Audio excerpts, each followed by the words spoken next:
अररिया में महात्मा गांधी की कोई प्रतिमा नहीं है जिला। ये शर्म का विषय होना चाहिए कि भजन से आपको दिक्कत है। हम जानते हैं बचपन से जिस भजन को आप सबने सुना होगा, रघुपति राघव राजा राम, ईश्वर अल्लाह तेरो नाम।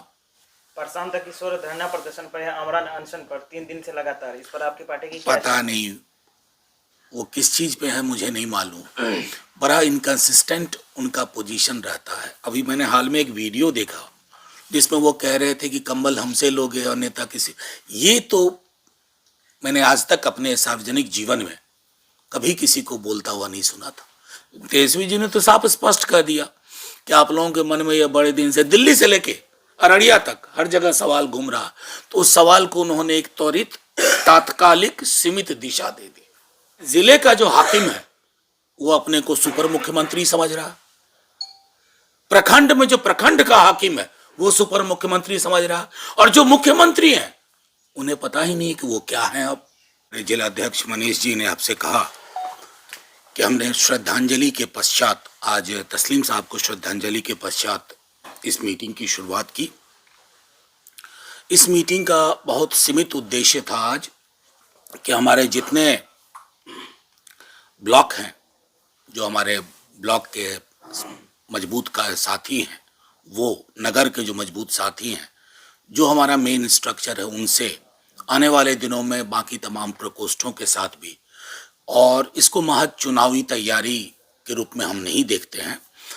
लगातार तेजस्वी जी भी संवाद कर रहे हैं, आप सब जानते हैं, आपने कवर भी किया था उनको।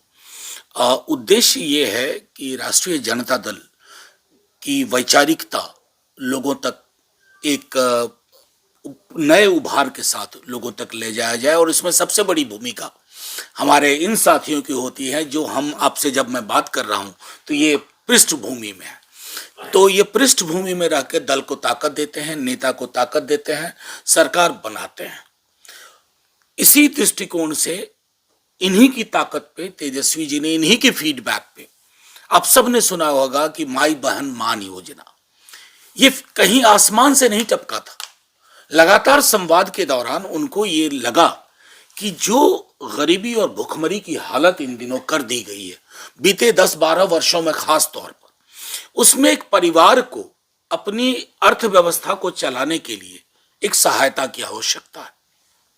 एक ऐसी सहायता की जिसके माध्यम से, जिसको कहते हैं हम अर्थशास्त्र की भाषा में, कि एक कंज्यूमर के रूप में कॉन्फिडेंस उनके पास आए, वो अपनी छोटी छोटी खुशियों का कत्ल ना करें और उनकी सहभागिता संपूर्ण हो। तो माई बहन मान योजना को लेकर के तेजस्वी जी आए, जिसके माध्यम से 2500 रुपए प्रति माह हमारी माताओं बहनों को उपलब्ध होंगे।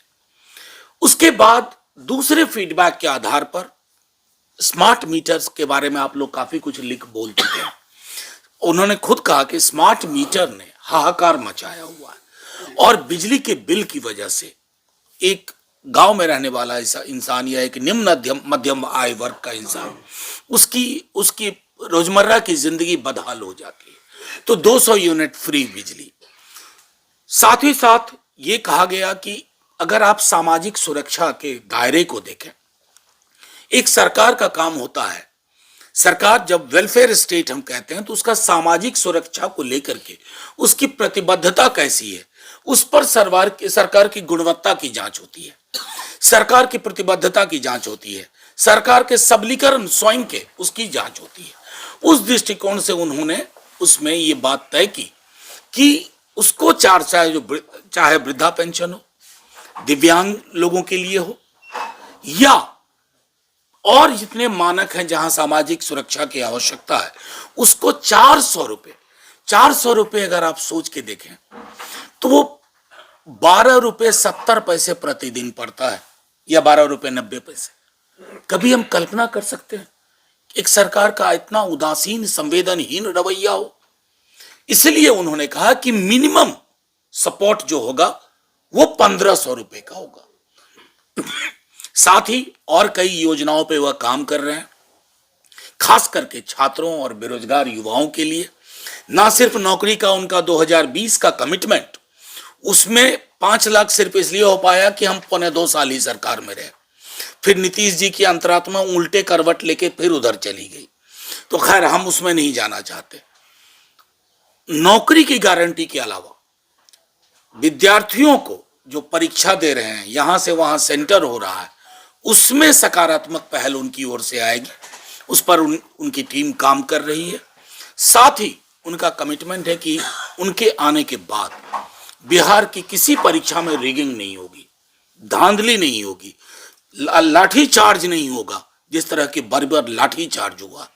ये कुछ चीजें हैं जिसको लेकर के वो लगातार संवाद कर रहे हैं, और हम और हमारे तमाम प्रखंड अध्यक्ष, नगर अध्यक्ष, जिला अध्यक्ष, जिला महासचिव, हमारे मीडिया प्रभारी, हम लोग सब इस दिशा में काम कर रहे हैं। चूंकि पूर्णिया प्रमंडल का प्रभार मुझे दिया गया और बीते दिनों संसद की वजह से मैं कटिहार, किशनगंज, पूर्णिया तो आया, लेकिन तेजस्वी जी वाले कार्यक्रम में अररिया नहीं आ पाया था। इसलिए मैंने खास तौर पर नए वर्ष में अररिया आना मुनासिब समझा, और इससे मौका मिला कि आप सबों को, मुझे हैरत तब, आप सबों को भी नव वर्ष की शुभकामनाएं दूं आकर के। हैरत तब हुई जब मुझे पता चला कि इस दौर में, नीतीश जी और भाजपा के इस दौर में, अररिया में महात्मा गांधी की कोई प्रतिमा नहीं है जिला। ये शर्म का विषय होना चाहिए। आपके माध्यम से अपने दल की ओर से हम आग्रह करते हैं सरकार से, आप फौरन इस दिशा में कार्य करें। बापू के भजन से आपको दिक्कत है, हम जानते हैं। बचपन से जिस भजन को आप सबने सुना होगा, रघुपति राघव राजा राम, ईश्वर अल्लाह तेरो नाम, इससे जिसको दिक्कत हो सकती है, उनको तो मैं गोडसे का ही उत्तराधिकारी मानूंगा। गांधी के उत्तराधिकारी तो वो कतई नहीं हो सकते। गांधी के सामने वो माल्यार्पण करें और इस भजन का विरोध करें, इसका मतलब आपके अंदर हया नाम की कोई चीज बची ही नहीं। तो ये मांग करते हैं, अगर ये ना करें तो 25 में सरकार आते ही 3 महीने के अंदर विशाल प्रतिमा बापू की, महात्मा गांधी की यहां होगी अररिया में। ये हम आपके माध्यम से कहना चाहते हैं। आप सबसे पहले ये बताइए सर कि अभी नीतीश कुमार को लेकर के जो कयासबाजी लगाई जा रही है कि वो महागठबंधन में फिर से आने वाले हैं।